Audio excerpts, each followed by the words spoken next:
The world champion Peter Sagan opening the World Tour season with the Santos Tour Down Under, and I can always tell you where we are when we see a kangaroo.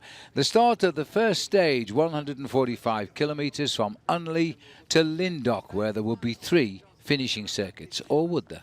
But before the riders got themselves to the race start proper, there was a long neutralised section going right past the village square at Victoria.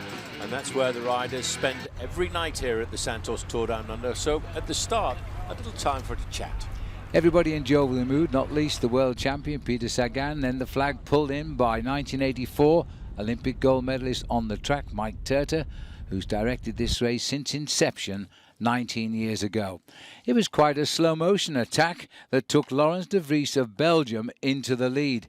Nobody was interested. The weather was scorching at 41 degrees Celsius. But once the Belgian riders' advantage got to 4.5 minutes, it was the team at Orica Scott got themselves to the front to try and reduce his advantage.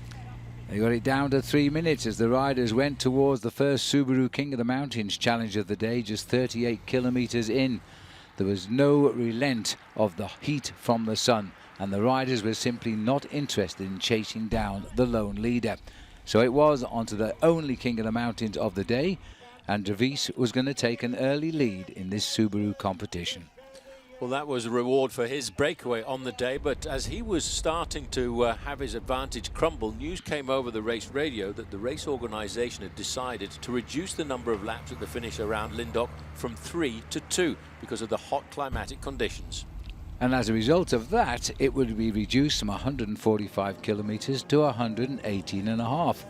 So the crowd wouldn't see them come through 4 times as they finish. They would only see them come through 3, including the finish itself. But importantly, on the finishing circuits, there were 2 sprint points with time bonus available for the first 3 riders to cross the line.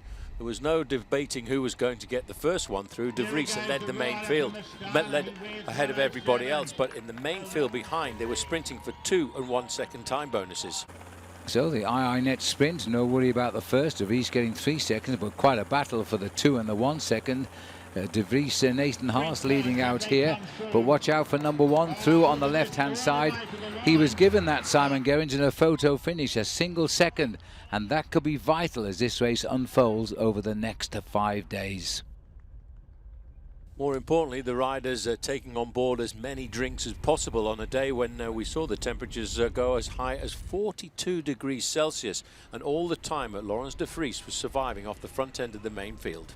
Even the roses were starting to curl around the edges, but the riders knew now, and in fact they were almost half an hour behind schedule anyway, would now do 18 kilometres less, and strange enough it would bring them in on the sort of time one would have expected for the normal distance. Just before they got to the final sprint point of the day at Cockatoo Vale, Laurens de Vries got pulled back into the main field at 20 kilometres to go. So when they came to the final sprint point, there was going to be a big sprint for the first 3 riders to cross the line and hunt for those small time bonus seconds. Yes, down into Cockatoo Valley for the second and last time. It should have been the 100 kilometre point, but of course we're now 18 kilometres shorter. Big lead out here because the riders were lucky to bring Jay McCarthy to the line. He's a very, very fast sprinter and won the second day of this race, his only pro victory a year ago. The battle was for 3 seconds, 2 seconds and 1. This race is always won overall by seconds. That was Gonsalves leading out in the red jersey, but coming over the top of him, Jay McCarthy getting a 3-second bonus. And third, Simon Gerrans in that lime green jersey of Orica Scott, and he's got himself 2 time bonus seconds out on the day, but it was McCarthy who was the fastest to the line at that point. Into the final kilometres of the day. The ground looking a little bit parched now. The riders over 3.25 hours in the saddle. They came down to the 1 kilometre banner all to finish together. And this is what the sprinters wanted now. Heads were switching by the domestics, looking where the sprint leaders were. This was a real push and a shove down towards the finishing line. And as they came into a long, thin line, it was Peter Sagan leading out his teammate in black, Sam Bennett. As Sagan got out of the way, there was a challenge down the rails. It was Caleb Ewan.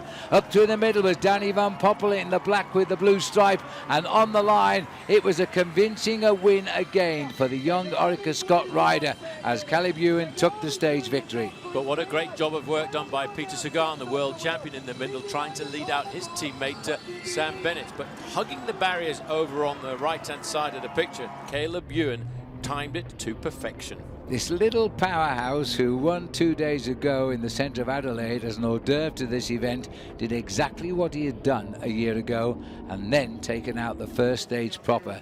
His reward, the first leader's ochre jersey, as we go out onto the second day of racing, which will be a real challenge. Let's hear from him now. Well, Caleb, a very hot day in the saddle, but when you come across the line in first place, it's worth the suffering.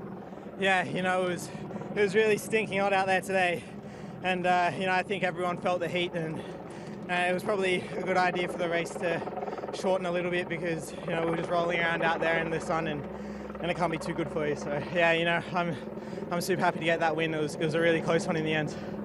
With about 3 or 4 kilometres to go, Orica Scott were noticeable by their absence. It was as if you guys knew that you had to wait a long time before you started to take control. Yeah, you know, we obviously don't have the manpower that some of the other teams have come here with our tour ambitions in this tour. So, you know, we have to really use our guys conservatively and so we can get the best out of them. And, you know, they did an amazing job in the end and, yeah, delivered me perfectly again. And tomorrow you'll be pulling on the leader's overall jersey. Yeah, you know, it's going to be a really nice feeling. And, yeah, it's like a repeat of last year. So I'm super happy with that. Thank you. It certainly was. He won the opening stage last year when it came in from nearby Prospect. This time it came down from Unley. And so Caleb Ewan, his 4th win of the year, and that's a great start for him. And now he goes out in the ochre jersey on the opening day of 148.5 kilometres. It'll be stage 2 as we head from Stirling in the Adelaide Hills to Paracombe. He's not a climber, so expect changes tomorrow.